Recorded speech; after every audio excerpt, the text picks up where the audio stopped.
बच्चों, कल हमने हिंदी में कविता पढ़ी थी झरना। इसके कवि निरंकार देव सेवक जी हैं। बच्चों, आपको ये कविता अच्छी लगी होगी और अच्छे से समझ आ गई होगी। आज हम इसका सारांश समझेंगे। बच्चों, आज आपको मैं झरना कविता का सारांश अच्छे से समझाऊंगी। आप ध्यान से सुनना, ठीक है? बच्चों, ये क्या है? ये बड़े बड़े पहाड़ हैं। क्या है ये? बड़े बड़े पहाड़ हैं। बच्चों, ये प्रकृति का एक सुंदर दृश्य है, एक बहुत ही सुंदर नज़ारा है, जिसमें क्या है, ये बड़े बड़े और ऊंचे ऊंचे पहाड़ हैं। क्या हैं? बड़े बड़े और ऊंचे ऊंचे पहाड़। पहाड़ बेटा बहुत, जैसे हिमालय पर्वत है उसी तरह से ये भी क्या है, बहुत ऊंचे और बड़े बड़े पहाड़ हैं। ये क्या है? बर्फ़ से ढके हुए हैं। क्या किससे ढके हैं? बर्फ़ से। पहाड़ की जो चोटियाँ हैं, चोटी क्या होते हैं बच्चों? पहाड़ का सबसे ऊपर वाला भाग, जिसे क्या कहते हैं? शिखर भी कहते हैं। क्या कहते हैं? शिखर। शिखर यानी कि चोटी, पर्वत के ऊपर वाला भाग। ठीक है बच्चों, ये बड़े बड़े पहाड़ हैं और पहाड़ किससे ढके हैं? बर्फ़ से।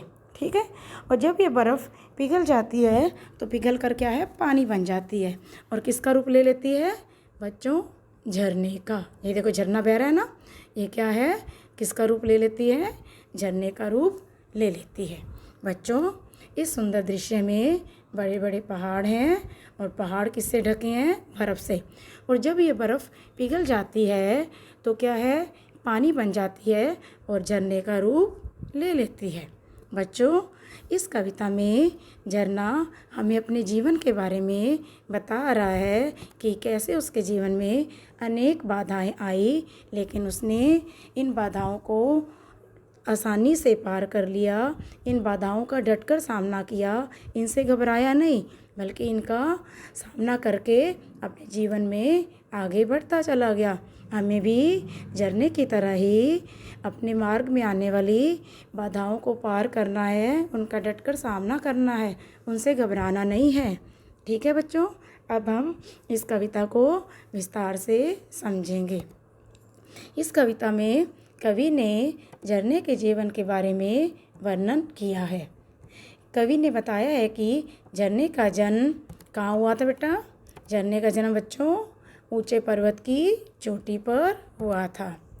कवि ने बताया है कि झरने का जन्म ऊंचे पर्वत की चोटी पर हुआ था।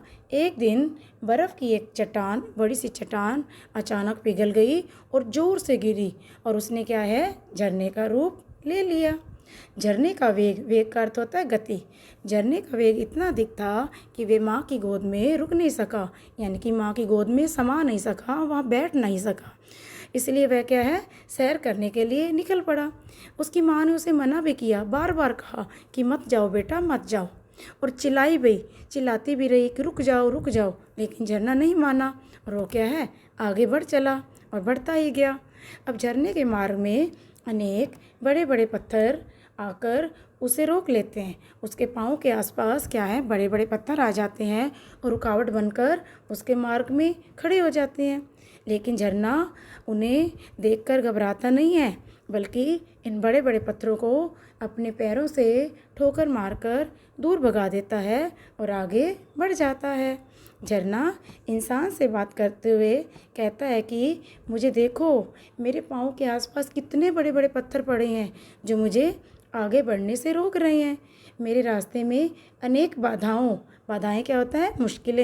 मुश्किलों के बावजूद भी मैं रुकूंगा नहीं, मैं आगे बढ़ता ही जाऊंगा। मैं इन बाधाओं को पीछे छोड़कर आगे बढ़ता जाऊंगा। मैं कभी भी पीछे मुड़कर देखूंगा नहीं और न ही मैं कभी पीछे लौटकर आऊंगा। बच्चों, ये देखो, इस चित्र में ये क्या है? झरना है और ये बच्ची है।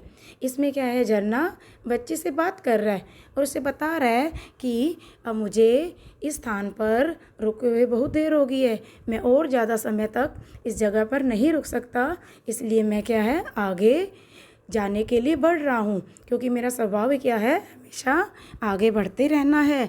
मैं यहाँ पर रुक नहीं सकता, इसलिए मैं यहाँ से जा रहा हूँ और अब मैं पीछे ना तो मुड़कर देखूँगा और ना ही मैं कभी पीछे लौटकर आऊँगा।